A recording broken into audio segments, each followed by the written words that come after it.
നിഷ്ഠൂരമായി കൊലപ്പെടുത്തുകയാണ്. നമുക്കൊന്നും ചിന്തിക്കാൻ പോലും സാധിക്കുന്നില്ല.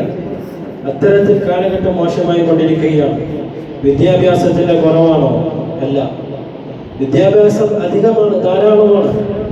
അത്തരത്തിലുള്ള പ്രതിപട്ടികയിലുള്ള വിദ്യാർത്ഥികളുടെ രക്ഷിതാക്കളിൽ അധികവും വിദ്യാസമ്പന്നരുമാണ്. അത്തരത്തിലാണ് നമ്മൾ പത്രമാധ്യമങ്ങളിൽ നിന്ന് വായിച്ചെടുക്കുന്ന വിവരങ്ങൾ. എന്നിട്ടും എന്തുകൊണ്ടാണ് വിദ്യാസമ്പന്നരും അഭ്യസ്തവിദ്യരുമായിട്ടുള്ള ആളുകളുടെ മക്കളൊക്കെ ഇത്തരത്തിലുള്ള യാതൊരു ദയവുമില്ലാത്ത നിഷ്ഠൂരമായിട്ട് തന്റെ സുഹൃത്തിലേക്ക് കൊല ചെയ്യുന്ന പ്രവർത്തനങ്ങളിൽ വ്യാപൃതനാകുന്നത്? അതിന്റെ ഉത്തരം ഒരേ ഒരു ഉത്തരമാണ്, ഒരേ ഒരു കാരണമാണ് അതിന്. അതായത് വിദ്യാഭ്യാസത്തിന്റെ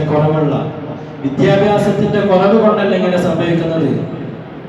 ആത്മീയപരമായിട്ടുള്ള അള്ളാഹുവിലുള്ള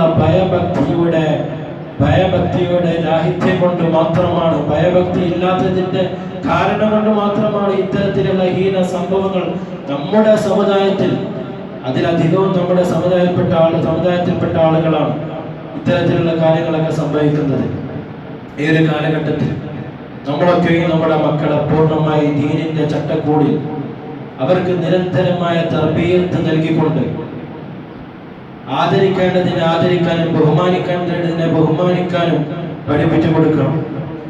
അത്തരത്തിൽ അതവ് വളർന്നു വരുമ്പോഴാണ് അവർ മാതാപിതാക്കൾക്കും നാട്ടുകാർക്കും സമൂഹത്തിനും സമുദായത്തിനും ഗുണം ചെയ്യുന്ന മക്കളായി വളർന്നു വരിക. അതിനുള്ള സംവിധാനങ്ങളാണ് നമ്മുടെ മദ്രസകളും കോളേജുകളും, ഹിഫ്ദുൽ ഖുർആൻ കോളേജുകളും, ദഅവ കോളേജുകളും ഒക്കെ.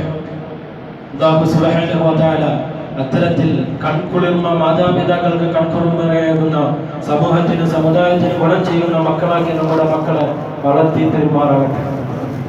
രക്ഷിതാക്കൾക്ക് അതിൽ വലിയ ഒരു റോളുണ്ട്. ആ റോള് പൂർണ്ണമായും പാലിച്ചുകൊണ്ട് നമ്മൾ നമ്മുടെ മക്കളെ സമയബന്ധിതമായി അവരെ ഉപദേശിക്കേണ്ടിടത്ത് ഉപദേശിക്കണം, ശകാരിക്കേണ്ടിടത്ത് ശകാരിക്കണം, എല്ലാം സ്നേഹത്തോടു കൂടി. അങ്ങനെയാകുമ്പോൾ അവർ കാര്യങ്ങൾ ഉൾക്കൊള്ളും. അത്തരത്തിലുള്ള ഒരു സാമൂഹിക സ്ഥിതി നമ്മുടെ നാട്ടിൽ വളർന്നു വരണം.